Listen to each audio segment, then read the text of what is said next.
New technology could make your drinking water safer. We're also looking at Sudan, where rival leaders are fighting for control of the country. I'm Jeff Pierre, and this is The 7 from The Washington Post. It's April 17th, and it's Marathon Monday in Boston for all my runners out there. Let's get you caught up with today's 7 stories.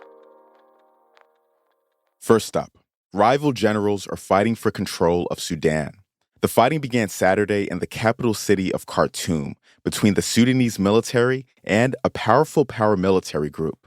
At least 97 civilians have already been killed, and thousands more have been injured. Tensions between these forces have been growing for weeks. The two leaders used to be allies and organized a coup in 2021, but disagreements over how to share power and how to integrate the paramilitary group into the country's armed forces led to a falling out.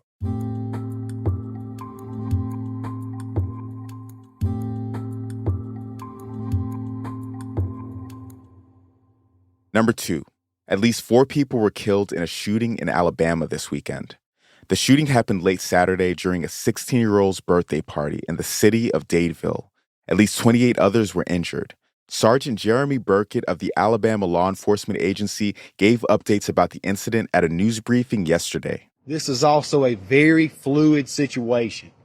We have been getting continuous updates throughout the day, and we are absolutely trying to confirm and understand everyone that was in the venue there near the 200 block last night. Police haven't shared a lot of details yet, so we don't know exactly what happened or why.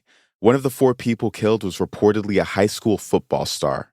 So far this year, there have been at least 163 mass shootings where 4 or more people were injured or killed, and 228 people have died.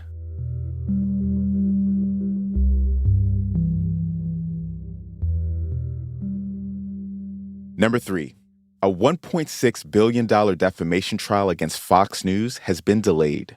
The trial was set to begin today, but has been paused until tomorrow. This is the lawsuit that involves the 2020 presidential election and a voting technology company called Dominion. Dominion is suing Fox News for airing false claims that it was part of a plot to steal the election from President Donald Trump. The delay is to allow both sides to talk about the possibility of a settlement.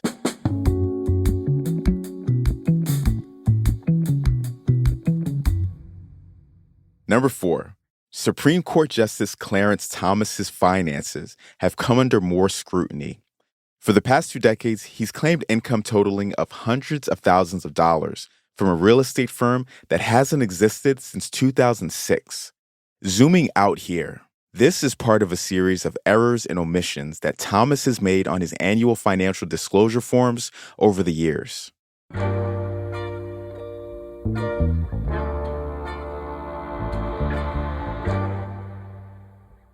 Here's number 5. SpaceX is preparing to launch an incredibly powerful new rocket.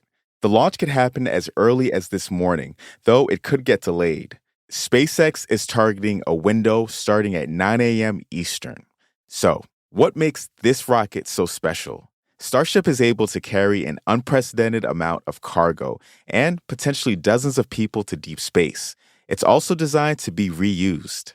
NASA plans to use it to land astronauts on the moon, and that could just be the beginning.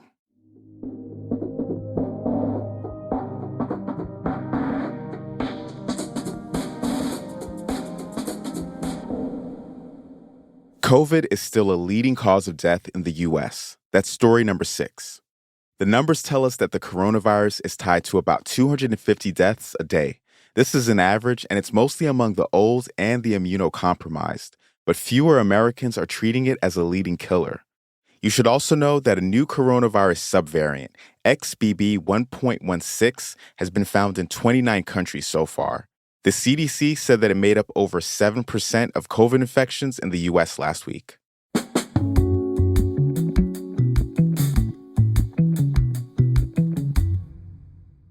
And at number 7, new technology could filter forever chemicals from your tap water. If you're looking for a refresher on what these chemicals are, PFAS, that's polyfluoroalkyl and perfluoroalkyl substances, are chemicals that don't break down naturally. They've been linked to a growing list of health problems. The new filtering process works through tiny beads that can capture and break down these chemicals to make them harmless. But more testing is needed before the technology can be rolled out.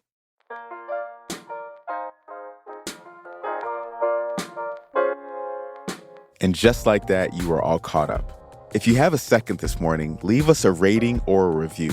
We love hearing from you, seriously. Reading your reviews makes my day. I'm Jeff Pierre, and I'll meet you back here tomorrow.